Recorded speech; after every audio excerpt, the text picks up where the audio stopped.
Hello बच्चों, जैसे कि लास्ट टाइम पे हम लोगों ने देखा था, आपने कंटिन्यूअस चार्ज डिस्ट्रीब्यूशन से रिलेटेड न्यूमेरिकल्स को सॉल्व किया था। कॉन्सेंट्रिक स्फीयर्स के थ्रू हर स्फीयर में कितना पोटेंशियल आ रहा था, ये भी सारी चीजें हम लोगों ने देखी थी। तो आज हम लोग बात करते हैं तीन चीजों पे रिलेटेड। कॉन्सेप्ट ऑफ अर्थिंग, दूसरी चीज किसी भी डाइपोल को एक्सटर्नल इलेक्ट्रिक फील्ड में रखते हैं तो कितना उसमें पोटेंशियल एनर्जी चेंज होता है, कितना वर्क डन होता है, और तीसरा ग्रेविटेशनल और इलेक्ट्रोस्टैटिक्स दोनों में कंपैरिजन करेंगे। ठीक है, तो ये चीजें देखते हैं। तो पहले हम लोग आते हैं कॉन्सेप्ट ऑफ अर्थिंग पे। कॉन्सेप्ट ऑफ अर्थिंग, ठीक। तो जब हम लोग कॉन्सेप्ट ऑफ अर्थिंग पे आते हैं, जैसे मैं आपको बेटा एक चीज बताऊं कि अगर मैंने यहाँ पे कोई स्फीयर ले रखा था जिसका रेडियस r है और जिसमें मैंने चार्ज कैपिटल Q दे रखा है, तो यहाँ पे जो पोटेंशियल डेवलप होगा वो स्फीयर का कितना हो जाएगा, वो स्फीयर का पोटेंशियल हो जाएगा KQ/R। ठीक हो जाएगा। लेकिन जैसे ही मैं यहाँ पे इसको अर्थिंग करता हूं तो क्या हो जाएगा, जितना अर्थ का पोटेंशियल है, जो कि मतलब यहाँ से जो इलेक्ट्रॉन है यहाँ मूव करना शुरू कर देंगे, जो इलेक्ट्रॉन इतने मूव करेंगे कि सारे सारे पॉजिटिव चार्ज को खत्म कर देंगे, और जितना अर्थ का पोटेंशियल है 0, उतना पोटेंशियल स्फीयर का ले आएंगे। ठीक है ना। तो नाउ आफ्टर अर्थिंग, नाउ मतलब लिख सकते हैं यहाँ पे आफ्टर अर्थिंग क्या हो जाएगा, यहाँ पे चार्ज Q 0 है हुआ और पोटेंशियल ऑफ द स्फीयर भी कितना हो गया, 0 हो गया। ठीक है। तो अब ये जो फिगर बन जाएगा वो कुछ इस तरीके का बन जाएगा। ये रेडियस R रहेगी, लेकिन ये अर्थिंग कर दिया, कोई भी चार्ज हमारे सरफेस में प्रेजेंट नहीं होगा। तो आपको ये लग रहा होगा कि जब कहीं पे भी अर्थिंग करेंगे तो स्फीयर का पोटेंशियल 0 हो जाएगा और चार्ज भी 0 हो जाएगा। लेकिन मैं आपको एक इंपॉर्टेंट पॉइंट बताऊंगा, ध्यान से सुनिएगा कि अर्थिंग का मतलब होता है पोटेंशियल को 0 करना। उस दरमियान चार्ज 0 हो भी सकता है और नहीं भी हो सकता है। ठीक है ना। During earthing concept potential will be 0 but charge may और मे नॉट बी 0। ठीक है। तो सर यहां तो हो गया, तो यहां हो जाएगा। अभी जैसे मैं आपको आगे वाला कॉन्सेप्ट बताता हूं और वहां देखिएगा ये चीज होती है या नहीं होती है। ठीक है। जैसे हम लोग यहाँ पे लेते हैं कॉन्सेंट्रिक स्फीयर्स। ठीक है, कॉन्सेंट्रिक स्फीयर्स लेते हैं। ठीक, ये रेडियस A, ये रेडियस B, ये radius C। Initial charges on sphere Q1, Q2, Q3। ठीक है ना। तो अब यहाँ पे जब इस तरह से हुआ तो मैंने आपको बताया था कि इसमें चार्जेस इंड्यूस्ड होंगे। तो जरा देखो भाई, अगर इस तरह से हम लोग लेते हैं कि अगर यहाँ चार्ज प्लस Q1 है, यहाँ पे चार्ज प्लस Q1 है, तो इसके अदर माइनस Q1 आएगा। ठीक है।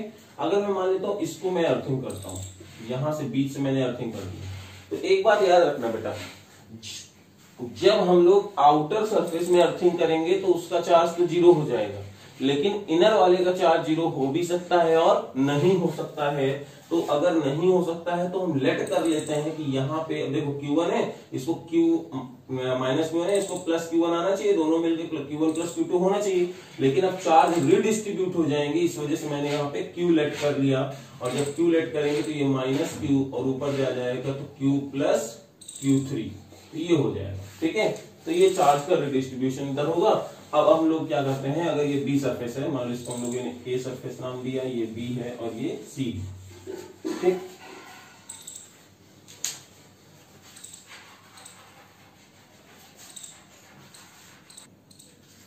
तो यहाँ पे B पॉइंट पे अगर पोटेंशियल 0 हो रहा है तो हम लोग B भी तो 0 कर देंगे। ठीक है।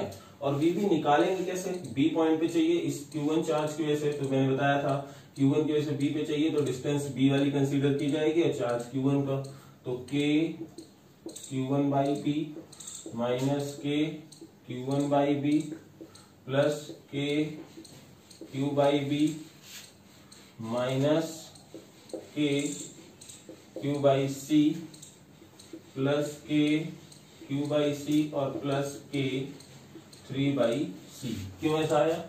पहले Q1 अंदर है तो उसकी वजह से Q1 by B minus Q1 by B, ऊपर वाले Q by B minus Q1 by C, ऊपर वाले प्लस Q बाई सी और Q3 बाई सी।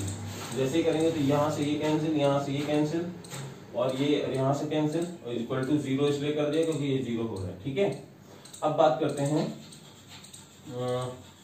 के Q by B plus K Q3 by C is equal to 0। तो Q by B is equal to minus Q3 by C. तो Q की value आ जाएगी minus B by C into. ठीक है, तो ये चार्ज हो जाएगा इस स्क्वायर में डेवलप। ठीक है, तो यानी हम क्या कह सकते हैं, पोटेंशियल 0 हुआ है लेकिन यहाँ पे नेट चार्ज 0 नहीं हुआ है। यहाँ पे चार्ज आ जाएगा minus B by C equal to Q3। ठीक है, तो देख लीजिए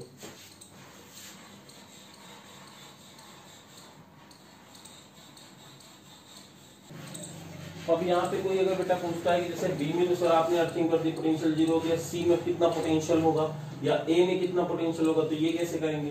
तो करेंगे अब बेटा बहुत आसान चीजें ये हो जाएंगी कि जो मेरा चार्ज Q निकल के आया है उसी की वजह से यहाँ पे Q3 पे देखा जाएगा, Q2 की वजह से हम लोग यहाँ पे नहीं देखेंगे।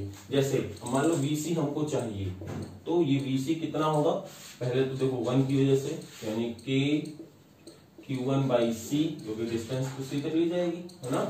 फिर माइनस के Q1 बाई सी, ठीक है, सी तक की डिस्टेंस ली जाएगी। फिर आ जाएगा plus Q by C minus Q by C, ठीक है ना, प्लस Q3 बाई सी। देखो पहले इसकी वजह से ये डिस्टेंस, फिर इसकी वजह से ये डिस्टेंस, फिर यहां से और फिर माइनस वाला हो जाएगा और फिर इन दोनों को हो जाएगा। तो कुछ चीजें कैंसिल हो जाएंगी, ये कैंसिल हो रही है, ये भी कैंसिल हो रहा है। तो VC की वैल्यू कितनी हो जाएगी, K कॉमन ले लेते हैं, C कॉमन ले लेते हैं, Q3 की वैल्यू, Q की वैल्यू आई थी minus B by C, Q3 plus Q3 ये आया था। ठीक है, तो मैं कॉमन ले लेता हूं तो VC क्या जाएगा, K Q3 बाई सी हो जाएगा minus B plus C divided by C. तो we can write here VC is equal to K Q3 B minus C upon C square. This is the potential at point C right now. ठीक है, तो I hope आपको ये चीजें समझ में आई होंगी। थोड़ा कॉम्प्लिकेटेड है लेकिन इंटरेस्टिंग है। ठीक है, तो इस चीज को देखिए, फिर मैं आपको एक और इसी तरह का क्वेश्चन करके दिखा देता हूं। अब जैसे नेक्स्ट क्वेश्चन आपके सामने गिवन है तो इसमें कैसे करेंगे, तो देखो अर्थिंग अंदर वाले पॉइंट को 0 कर दिया तो VA 0 हो जाएगा, VA 0 हो जाएगा। तो अब यहाँ पे Q1 था तो हम लोग इसको Q1 ना लेकर के Q लेते हैं, माइनस Q लेते हैं, Q प्लस Q2 लेते हैं, माइनस Q प्लस Q2 हो जाएगा और ये हो जाएगा Q plus Q2 plus Q3। ठीक है, तो अब A पॉइंट पे हमको पोटेंशियल 0 कराना है। ठीक है, तो पहले A पॉइंट पे देखो Q की वजह से कितना आ जाएगा, तो हो जाएगा K Q अपॉन, क्योंकि यहाँ पे डिस्टेंस तो A ही रहेगी इसके लिए, फिर minus K Q upon B, इसकी वजह से देखो अंदर क्योंकि इस पेयर का डिस्टेंस लिया जाएगा। ठीक है, फिर आता है K Q upon B plus K Q2 upon B plus sorry minus K Q by C minus K Q2 by C plus K Q by C plus K Q2 by C plus K Q3 by C.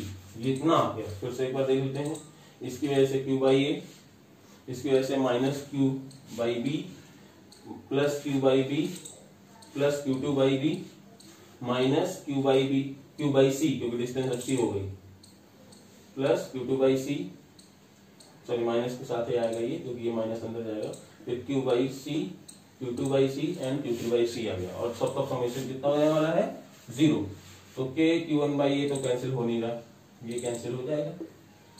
ठीक है, और ये Q by सी इनसे cancel हो जाएगा। ठीक है, तीन चीजें बची, क्या बची, Q/A, Q2/B, Q3/C, 0। ठीक है, तो हमें इस Q को निकालना है। हमें अगर इस Q को निकालना है तो क्या हो जाएगा, A times minus Q2/B minus Q3/C। This is the charge on sphere 1। ठीक है, तो इस तरीके से आप क्या कर सकते हैं, चार्जेस को डेवलप कर सकते हैं। ठीक है,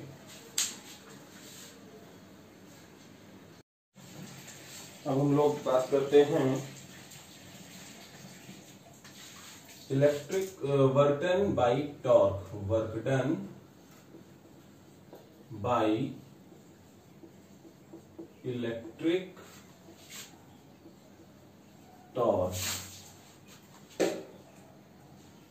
इन electric dipole. Work done by electric torque when electric dipole is placed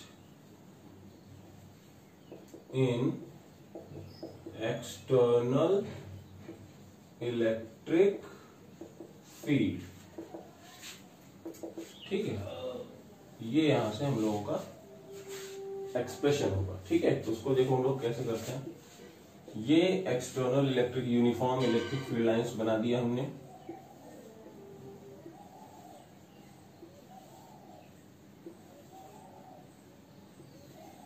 अब देखो यहाँ पे हम लोग क्या करने वाले हैं, सपोज यहाँ पे एक हमारे पास डाइपोल रखा हुआ था ये। ठीक है, ये इसका मिड पॉइंट मान लेते हैं, कोई पॉइंट रहा होगा। ये चार्ज था Q, ये भी चार्ज था Q, ये इलेक्ट्रिक फील्ड है E। ठीक है, अब क्या देख रहा हूं मैं कि बेटा होगा क्या कि ये यहाँ पे Q इंटू E फोर्स इधर लगेगा, Q इंटू E फोर्स इधर लगेगा, तो डेफिनेटली यहाँ पे एक टॉर्क लगेगा। ठीक है, और टॉर्क लगने के बाद क्या हुआ, इस जो रॉड थी, क्योंकि आप खुद देख सकते हो, इमेजिन करना कि अगर ये रॉड है तो इसको ऊपर वाला फोर्स इधर ले जा रहा है, नीचे वाला फोर्स इधर ले रहा है, तो ये ऐसे घूमेगा, ऐसे घूम जाएगा। ठीक है, तो अब हम लोग क्या करते हैं, हम लोग मानते हैं कि फाइनल जो फिगर बनने वाला है वो कुछ ऐसे बन जाएगा। ये माइनस साइन यहां आ जाएगा और ये प्लस जो है यहां आ जाएगा। ठीक, तो अब यहां पे देखो हम लोग क्या देखते हैं कि पहले जो एंगल बना था, एक जो ये लाइन हम लोग यहां पे बना देते हैं,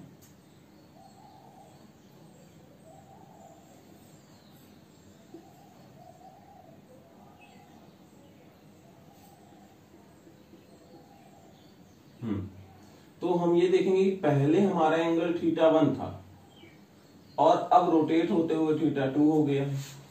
ठीक है, तो अब हम लोग यहाँ पे कैसे सॉल्व करेंगे चीजों को, तो बेटा हम लोग क्या करते हैं, कोई भी एक इंस्टेंटेनियस इंस्टेंट में एंगल ले लेते हैं थीटा की, मान लेते हैं किसी इंस्टेंटेनियस में जब हमारे डाइपोल ने कितना एंगल बनाया था, जब हमारे डाइपोल ने थीटा एंगल बनाया था, उस समय की हम लोग बात करें तो हम लोग लिखते हैं at any instant when dipole makes angle theta with electric field,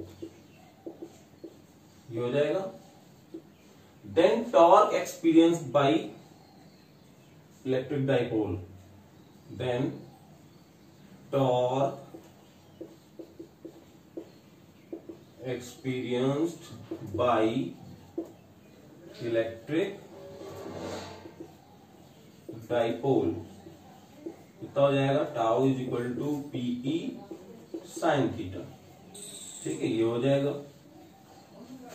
क्योंकि इस इंस्टेंट में एंगल थीटा होगा, देखो ये छोटा सा, और θ1 है, तो इस इंस्टेंट में कितना लगा टॉर्क, dw लगा।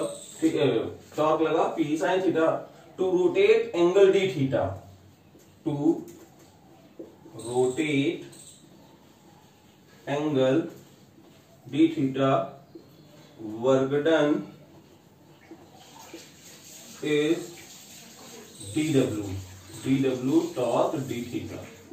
ठीक है, टोटल वर्क डन की बात करें, total work done by torque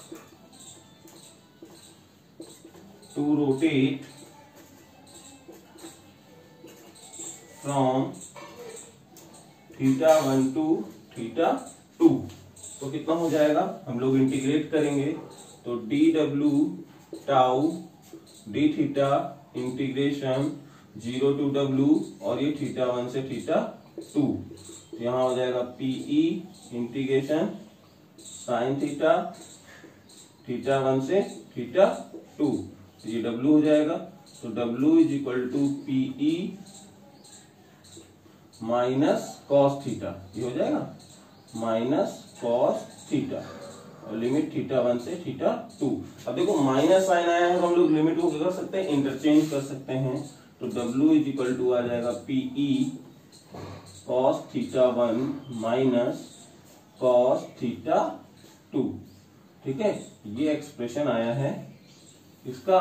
अगर कोई डाइपोल रोटेट हो रहा है फ्रॉम एंगल θ1 टू θ2, फिर से मैं आपको पूरा डेरिवेशन बता देता हूं। उससे हम लोगों ने क्या किया, एक इलेक्ट्रिक डाइपोल था जो कि एक्सटर्नल यूनिफॉर्म इलेक्ट्रिक फील्ड में हम लोग किसी पर्टिकुलर एंगल पे रखते हैं तो उस पर एक टॉर्क रखता है, ठीक है, और वो मान लेते हैं कि यहाँ पे हमने इमेजिन किया कि θ1 एंगल में पहले इनिशियल रखा था और अब फाइनली वो θ2 में चला गया, तो उसमें कितना वर्क डन निकालना है ये हमको बताना है। तो हमने क्या किया, हमने उसी डाइपोल को किसी एक इंस्टेंट में हम लोगों ने जब लिया तब देखा उसमें एंगल थीटा लग रहा था, तो उस एंगल थीटा पे तो उस टाइम पे उसमें टॉर्क कितना लगेगा, PE साइन थीटा, क्योंकि आप देखोगे बेटा जैसे जैसे थीटा की वैल्यू चेंज होगी वैसे वैसे टॉर्क की वैल्यू भी क्या हो रही है, चेंज हो रही है, वेरिएबल टॉर्क लग रहा है। तो हमने किसी इंस्टेंट में थीटा एंगल पे टॉर्क ले लिया PE साइन थीटा, और इसी इंस्टेंट में अगर इस डाइपोल को हल्का सा d थीटा मूव करना होता तो वर्क डन कितना होता, dw हो जाता, जो कि dw torque into d theta होता। अब अगर टोटल वर्क डन चाहिए कि नहीं, θ1 से θ2 जाने में कितना एंगल लगा, तो हम लोग यहाँ पे देख सकते हैं कि हम लोग dw जो था उसको इंटीग्रेट कर देंगे, तो यहाँ से PE साइन थीटा होता है, PE तो साइन थीटा को हम लोग इंटीग्रेट कर देंगे, जैसे ही साइन थीटा को इंटीग्रेट किया माइनस कॉस थीटा आ गया, माइनस साइन को हटाने के लिए लिमिट को हम लोगों ने रिवर्स कर दिया, तो यहाँ से आंसर आ गया PE cos θ1 माइनस cos θ2। तो आप देख लीजिए डेरिवेशन बहुत इंपॉर्टेंट है।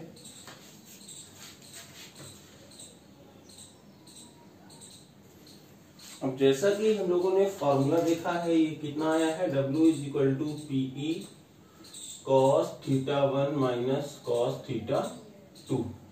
तो इसके कुछ डिफरेंट केसेस मैं तुमको बता देता हूँ, ठीक है ना। जैसे केस फर्स्ट क्या होगा कि मान लेते हैं पहले हमारा जो इलेक्ट्रिक डाइपोल था वो कुछ इस तरीके से रखा हुआ था, ठीक है, ये था प्लस, ये रहा माइनस, ठीक है। तो डाइपोल मूवमेंट देखो P इधर है और इलेक्ट्रिक फील्ड देखो E इधर है, एंगल कितना है 90 डिग्री, ठीक है।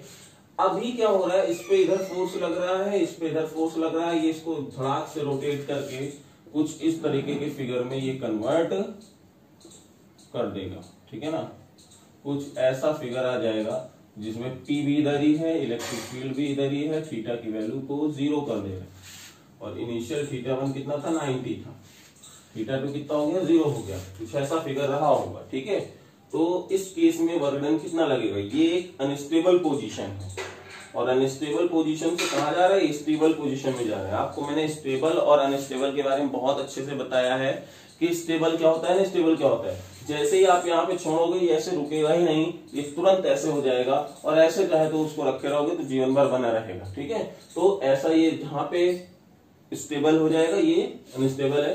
तो अगर कोई कहे कि अनस्टेबल पोजीशन से स्टेबल पोजीशन को रोटेट करवाने में कितना वर्क डन लगा, कैसे निकालोगे, सीधे सीधे W is equal to PE cos 90 माइनस cos 0, तो यहां से आंसर आ जाएगा माइनस PE, ठीक है। तो यहां से एक केस ये बन गया, ठीक। अब केस 2 में कराना चाहता हूं। केस 2 में हम लोग कराते हैं कि अगर कोई एक इक्विलिब्रियम स्टेबल इक्विलिब्रियम पोजीशन से अनस्टेबल इक्विलिब्रियम पोजीशन को रोटेट करवा रहे हैं। देखो जैसे यहां पे पहले कोई डाइपोल ऐसे रखा हुआ था, ये माइनस ये प्लस, P इधर, P इधर, θ1 की वैल्यू 0। तो बेटा देखो इसको बोलेंगे स्टेबल इक्विलिब्रियम पोजीशन। क्यों स्टेबल इक्विलिब्रियम पोजीशन बोलेंगे? अगर आपने इस डाइपोल को थोड़ा सा रोटेट भी करा दिया, मान लीजिए आपने कुछ ऐसे किया, हल्का सा डिस्प्लेस कर दिया, टिल्ट कर दिया, तो क्या होगा कि ये जो है इधर ही ऐसे ऐसे घूमता रहेगा, लेकिन अपनी ओरिजिनल पोजीशन को छोड़ेगा नहीं। लेकिन जैसे ही हम लोग यहां पे देखते हैं, ये जो पोजीशन होगी प्लस इधर और माइनस इधर, तो इसमें देखो P इधर है और इलेक्ट्रिक फील्ड इधर है, θ2 की वैल्यू 180 है। तो ये जो होगी ये कहलाएगा अनस्टेबल इक्विलिब्रियम।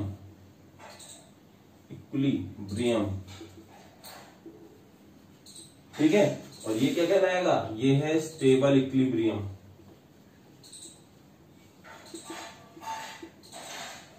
ठीक है, तो अब ऐसा यहाँ पे क्या हो रहा है, ध्यान से सुनना।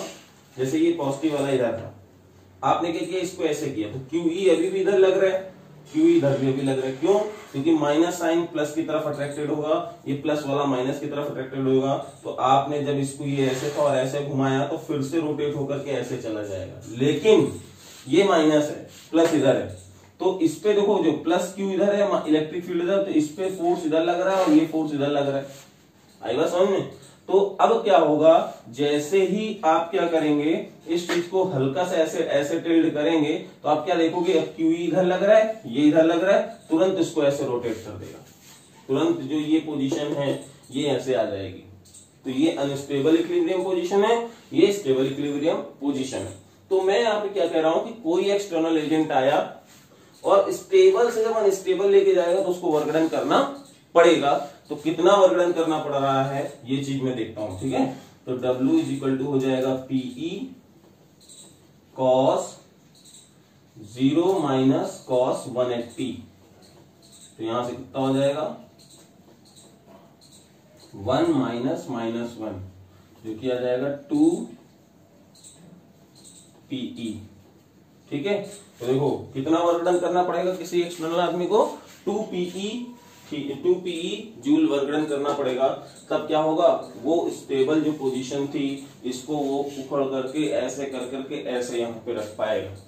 ठीक है, और एक खास बात देखो, जब भी एक्सटर्नल एजेंट वर्क कर रहा है तो देखो ये वैल्यू कैसी आ रही है, प्लस साइन के साथ आ रही है। और जब भी यहाँ पे अपने मन से वर्क डन हो रहा है, इलेक्ट्रिक टॉर्क कर रहा है, तो कितना हो रहा है, माइनस साइन आ रहा है। तो ये ध्यान रखना कि अगर कहीं पे भी माइनस साइन है मतलब work done by electric torque होगा, और अगर प्लस है तो work done by external agent होगा। ठीक है, तो इस चीज को देख लीजिए।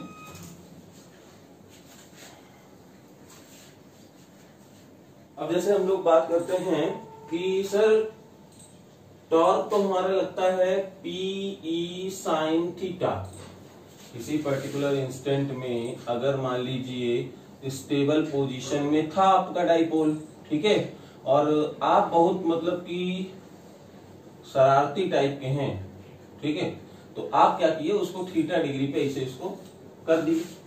ठीक, तो अब स्टेबल तो जाएगा ही जाएगा, क्योंकि देखो भाई ये ऐसा है तो QE इधर लग रहा है और QE इधर लग रहा है, तो ये इसको क्या करेगा, स्टेबल पोजीशन की तरफ लेके जाएगा।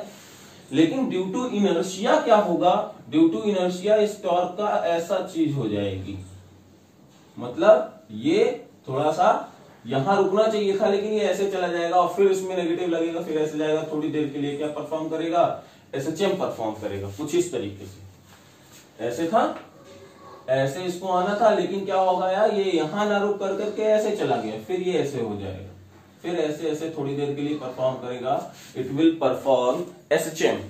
ठीक है, तो what is the time period of this dipole which are performing SHM। ठीक है, तो फॉर टाइम पीरियड हम लोग यहां बताते हैं, for time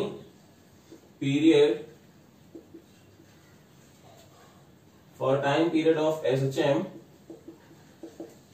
perform by dipole, वो कैसे निकालेंगे। तो देखो बेटा, फॉर वेरी स्मॉल एंगल हम लोग लेट कर लेते हैं कि साइन थीटा जो होगा वो सिमिलर टू थीटा होगा।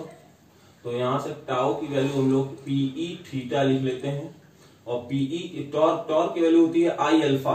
क्या होती है? आई अल्फा। पीई थीटा हो जाएगा अल्फा इज इक्वल टू, अच्छा जो भी ये देखो यहां से ऐसे जब इक्विलिब्रियम में आया, जब नीचे जाएगा तो रिस्टोरिंग टॉर्क लगेगा, इस वजह से हम लोग इसको माइनस साइन ले लेते हैं, इसलिए हम लोग क्या ले लेते हैं?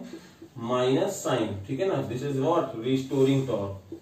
रिस्टोरिंग टॉर्क, तो माइनस साइन ले लिया था, तो ये माइनस यहाँ पे भी आएगा। ठीक है, अल्फा इक्वल टू क्या हो जाएगा? Minus PE by I into theta, तो D square theta upon D T square minus PE I theta. ठीक है ना, तो अगर हम लोग ये देखें तो D square theta upon D T square plus PE by I into theta is equal to 0। This is the general equation of SHM. ठीक है ना, equation first is general equation of SHM. तो जो भी ये थीटा का coefficient होगा हमको ये ओमेगा स्क्वायर दे देगा, पीई अपॉन आई हो जाएगा, तो ओमेगा की वैल्यू हो जाएगी under root PE upon I. और टाइम पीरियड क्या होता है? टाइम पीरियड होगा t is equal to 2 pi by omega होता है, तो यहां से आ जाएगा t is equal to 2 pi under root I by PE. ठीक है, देख लो भाई, ये यहाँ पे डेरिवेशन निकल के आ जाएगा कि यहाँ पे हम लोग क्या देखेंगे कि जब ये टॉर्क इधर जाएगा और नीचे आया तो रिस्टोरिंग टॉर्क इधर लगेगा, ऊपर लगेगा, इसलिए हम लोग यहाँ पे एक माइनस साइन कंसीडर कर लेते हैं। और थीटा की वैल्यू कैसे हम लोग लेट कर लेते हैं? साइन थीटा की वैल्यू थीटा लेट कर लेते हैं, तो ये यहाँ से हो जाएगा आई टॉर्क की वैल्यू आई अल्फा होती है, आई नीचे चला गया, आई क्या है? मोमेंट ऑफ इनर्शिया है, और अल्फा यहाँ पे बचेगा। ठीक है, तो अल्फा को D square theta upon D T square लिख सकते हैं, ये एसएचएम की जनरल इक्वेशन हो जाएगी। तो बस कंपेयर करेंगे, ओमेगा आएगा और उससे टाइम पीरियड निकल के आ जाएगा। ठीक है,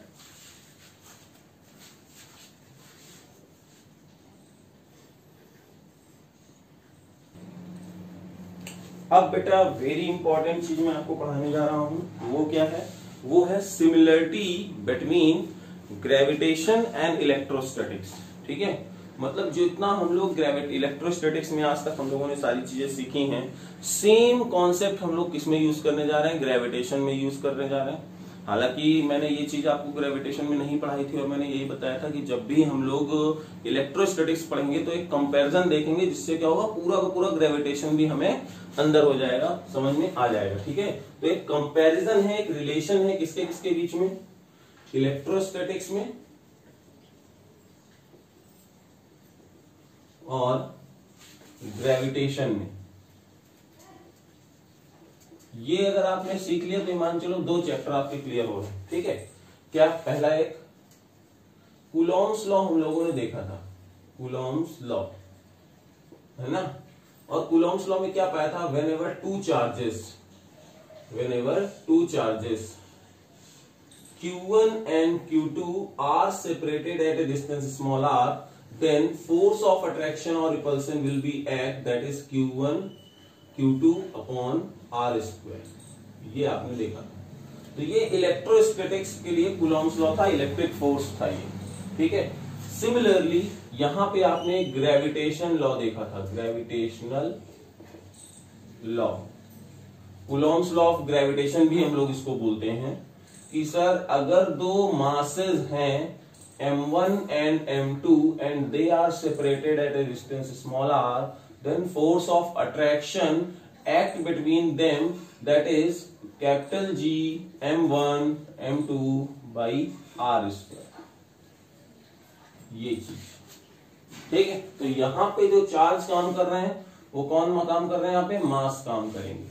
ठीक है, दूसरा कंपैरिजन देखते हैं। यहां पे हम लोगों ने पढ़ी थी intensity of electric field, intensity of electric field, intensity of electric field कितना था यहाँ पे? वो जो हम लोगों ने देखा था तो वो था कोई भी पॉजिटिव या नेगेटिव चार्ज को अगर हम देखेंगे r डिस्टेंस में जो इलेक्ट्रिक फील्ड होता है वो कितना हो जाएगा? वो हो जाएगा E is equal to K Q by are square. ठीक है।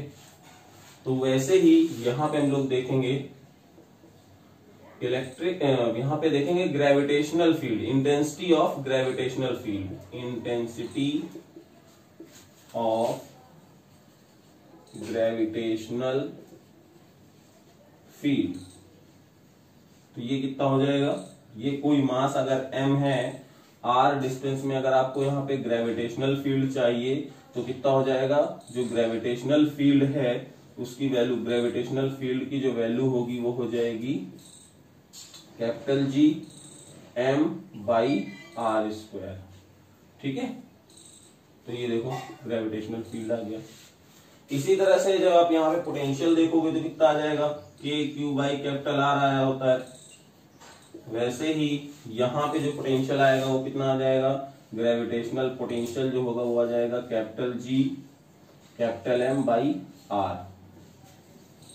तो देखो भाई ये आ रहा है। ठीक, अब इसी तरह से अगर मान लीजिए यहाँ पे हम लोग दो पॉजिटिव चार्ज कंसीडर करते हैं और इनके बीच में पोटेंशियल एनर्जी का एक्सप्रेशन चाहिए, तो के Q1 Q2 बाई आर करते हैं, तो यहाँ पे क्या हो जाएगा, capital ji M1 M2 by are हो जाएगा।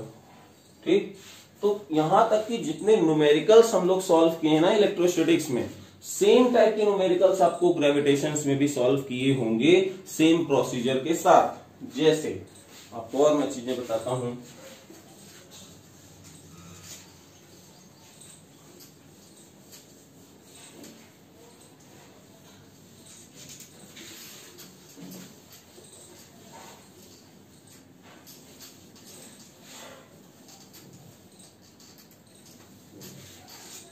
जैसे अगर आप सपोज यहां पे क्या करते हो, कोई चार्ज रिंग आपने ली थी, चार्ज रिंग ली थी जिसमें चार्ज आपको कितना गिवन है, कैपिटल क्यू गिवन था, कैपिटल क्यू चार्ज गिवन था यहाँ पे ना, और ये रेडियस आपकी कितनी है, ये रेडियस है आपकी ए, और एक्स डिस्टेंस में आपको इलेक्ट्रिक फील्ड आपने निकाली थी, तो कितना आया था, E is equal to K Q X upon X square plus A square की पावर 3/2 निकाला था, यह आया था।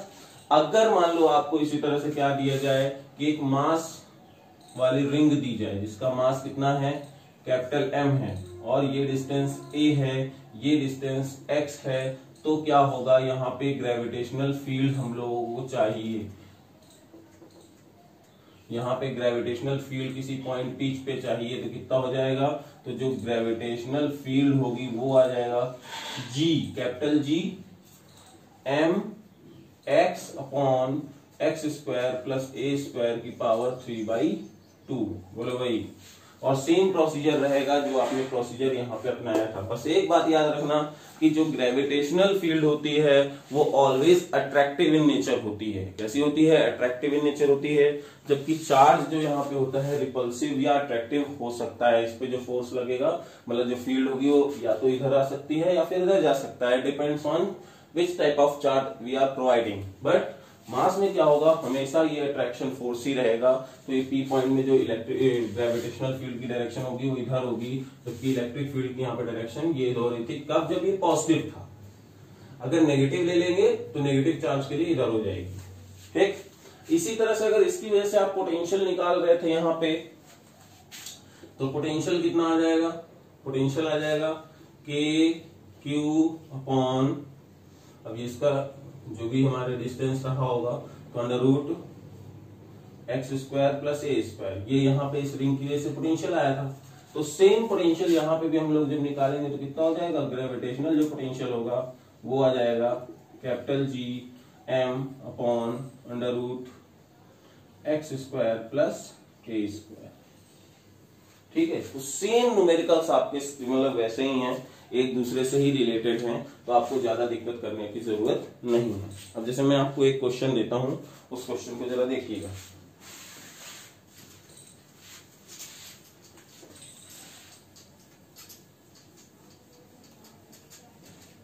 मतलब आपको बस करना क्या है, कैपिटल जी को, मतलब कैपिटल के जो यहाँ जो के प्रोपोर्शनैलिटी कांस्टेंट है उसको आपको रिप्लेस करना है किससे, कैपिटल जी से, ग्रेविटेशनल कांस्टेंट से। और जो काम यहाँ पे मास कर रहे हैं, सॉरी चार्जेस कर रहे हैं इलेक्ट्रोस्टेट्स में, वही काम करेंगे मासेस इन ग्रेविटेशन। ठीक है, एग्जांपल एक क्वेश्चन में देता हूं आपको, न्यूमेरिकल देता हूं। जैसे कोई एक यहाँ पे चार्ज स्फीयर था, ठीक है ना, एक चार्ज स्फीयर था, कंडक्टिंग स्फीयर था, मतलब सॉरी इंसुलेटिंग स्फीयर था, और उससे आपने इतने पोर्शन को अलग कर दिया। ये जो पोर्शन था इसको आपने अलग कर दिया, इसमें पूरे में आपने क्या कर दिया, चार्ज दिया हुआ है। ठीक है, ये पहले जो रेडियस थी वो कितनी है, ठीक है, ये है o डैश, इसकी वैल्यू है r/2, और ये जो डिस्टेंस है ये है r। ठीक है, तो इसमें पहले कितना चार्ज गिवन था, कैपिटल Q चार्ज गिवन था, ठीक, पूरे में। तो अब कह रहा है कि इससे जो है O से स्मॉल r डिस्टेंस में कोई पॉइंट P है, जो कि इसमें हम लोगों को क्या चाहिए, इलेक्ट्रिक फील्ड चाहिए कह सकते हैं, या फिर इस पे लगने वाला फोर्स कितना होगा ये मुझे बताना है। क्वेश्चन आपको समझ में आया नहीं आया, फिर से मैं आपको बताता हूं। We give positive Q charge in insulating sphere and we remove some part of sphere of radius r/2, then what is the electric force experienced by charge Q naught placed at point P? अब इसमें ये question पूछा गया है, ठीक है, तो कैसे करेंगे, सिंपल सी बात, बहुत आसान चीज है बेटा। हम लोग क्या करेंगे, हम लोग पहले यहाँ पे P पॉइंट में इलेक्ट्रिक फील्ड निकाल लेंगे कंप्लीट स्फीयर की वजह से, ठीक है, वो निकाल लेंगे। फिर अब देखो इतने चार्ज ने अपना काम करना बंद कर दिया, इसका मतलब वो क्या करेगा, इसको माइनस करना पड़ेगा। तो हम लोग इतने वाले चार्ज को एक माइनस चार्ज की तरह जूम करके देखेंगे तो इलेक्ट्रिक फील्ड इधर जाएगी, net electric field at point P निकालेंगे और वो हमें Q से मल्टीप्लाई कर देंगे, तो वहां पे हमें क्या मिल जाएगा, फोर्स मिल जाएगा। तो हम लोग देखते हैं कैसे, electric field at point P due to a complete charged sphere, complete charged sphere, तो वो आ जाएगा E1, कितना हो जाएगा, K capital Q by R square. ठीक है, अब हम लोग ये देखते हैं कितना चार्ज इसने यहां से हटाया, कितना चार्ज जो है वो माइनस कर रहा है। तो हम लोग देखेंगे इलेक्ट्रिक फील्ड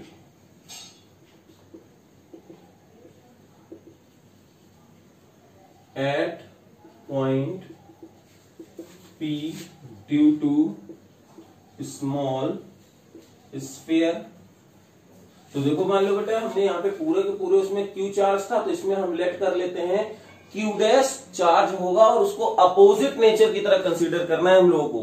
क्यों अपोजिट नेचर कंसीडर करना है, क्योंकि इतना इलेक्ट्रिक फील्ड अगर देखो इसमें भी पॉजिटिव कंसीडर कर लोगे तो ये भी तो अपना इन्फ्लुएंस इधर देगा, और हमें क्या चाहिए, इतने चीज को ओरिजिनल जो इलेक्ट्रिक फील्ड थी उससे माइनस करना है। तो इस वजह से यहाँ वाले इलेक्ट्रिक फील्ड का नेचर कैसा लेना पड़ेगा, माइनस साइन लेना पड़ेगा।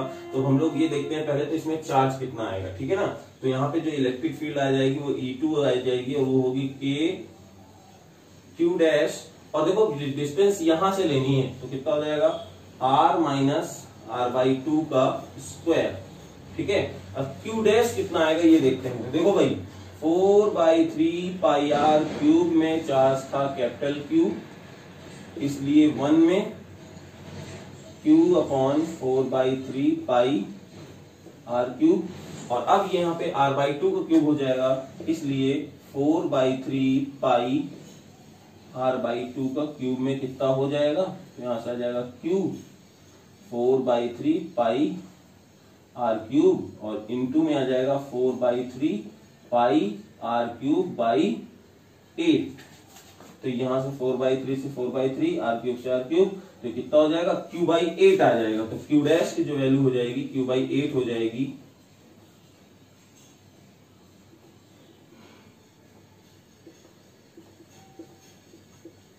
This is the electric field. ठीक है, बोलो अब हम लोग यहाँ पे कैसे, यहाँ पे इतनी इलेक्ट्रिक फील्ड आ गई जो कि किधर जा रही होगी, ये E2 की डायरेक्शन होगी इधर और E1 की डायरेक्शन होगी इधर।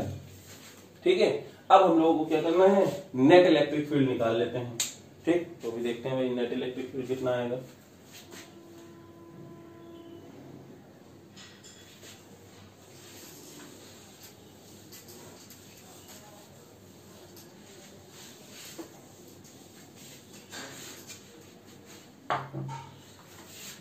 Net electric field at point P is कितना हो जाएगा,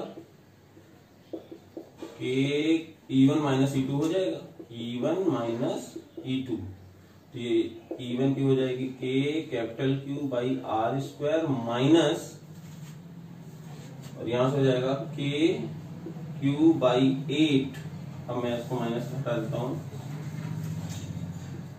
R माइनस R बाई 2 का स्क्वायर। ठीक है, ये आ जाएगा। तो अब इसमें कुछ चीजें अगर मैं कॉमन ले सकता हूं तो उसको कैंसिल कर देते हैं, 1/r स्क्वायर माइनस 1/8।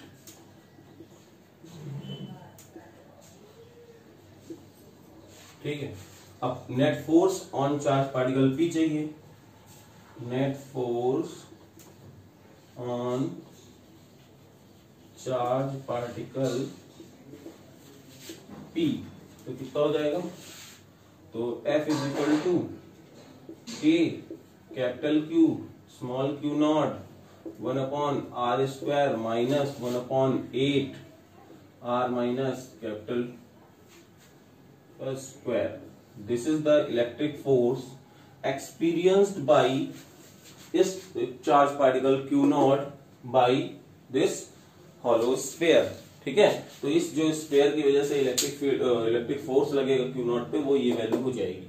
ठीक है, अब मैंने आपको ये क्वेश्चन क्यों बताया, ये क्वेश्चन इसलिए बताया कि इलेक्ट्रिक फोर्स के थ्रू तो आप ये क्वेश्चन कर सकते थे, आराम से आपने किया। जैसे मैंने आपको बताया, आपके दिमाग में भी यही स्ट्राइक किया होगा कि पहले हम लोग पूरे पॉजिटिव को कंसीडर करते हैं, उसकी वजह से इलेक्ट्रिक फील्ड निकालते हैं जो कि अवे फ्रॉम द जाएगी, और अब इतने चीज को माइनस करना है तो हमें क्या करना पड़ेगा, इसको माइनस साइन कंसीडर करने पड़ेगा, जिसकी वजह से इलेक्ट्रिक फील्ड इधर आ जाएगी, तो नेट इलेक्ट्रिक फील्ड निकल आएगी, और उसमें Q नॉट को मल्टीप्लाई कर देंगे तो हमें फोर्स मिल जाएगा।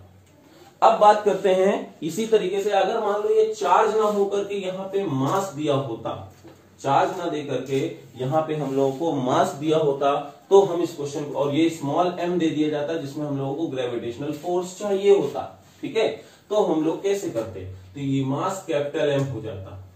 ठीक, तो अगर मास कैपिटल M हो जाता तो इस मास कैपिटल M की वजह से जो यहाँ पे इलेक्ट्रिक फील्ड ऑफ रिपल्शन तो होगी नहीं, ये तो अट्रैक्शन में ही होगा, तो E1 तो इधर दे रहा होगा। ठीक है, और E1 की वैल्यू कितनी होगी, K ना होकर के यहाँ पे हो जाएगा कैपिटल GM। ठीक है, और अब इसकी ये जो ये है, यहाँ पे हम लोग क्या करेंगे, नेगेटिव मास नाम की कोई चीज होती नहीं, लेकिन इतना है नहीं, तो इसका इफेक्ट क्या होगा, इस E1 में माइनस हो जाएगा E2। ठीक है, तो जैसे ही माइनस होगा तो यहां से कितना हो जाएगा, कैपिटल G कैपिटल M हो जाएगा। तो यहां से आपका सॉल्व होते हुए पूरा सॉल्व हो रहा है। ठीक है,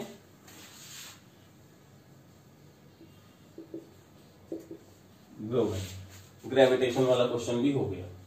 ठीक, तो क्या इसमें कोई प्रॉब्लम आई, नहीं आई। ठीक है, क्यों नहीं आई, क्योंकि सर जो मेथोडोलॉजी है इलेक्ट्रोस्टैट्स के न्यूमेरिकल सॉल्व करने की, मेथोडोलॉजी होगी इलेक्ट्रिक ग्रेविटेशन के न्यूमेरिकल्स को सॉल्व करने की। बस केवल और केवल हमें ये ध्यान देना है, कैपिटल G को रिप्लेस करना है इंस्टेंट ऑफ प्रोपोर्शनैलिटी कांस्टेंट, और जो हमारा चार्ज है कैपिटल Q उसको रिप्लेस करने होंगे मासेस से। ठीक है, तो आई होप आपको ये कॉन्सेप्ट समझ में आया होगा, आप इसके न्यूमेरिकल्स ट्राई करेंगे। तो आज के लिए हम लोग इतना ही रखते हैं, थैंक यू।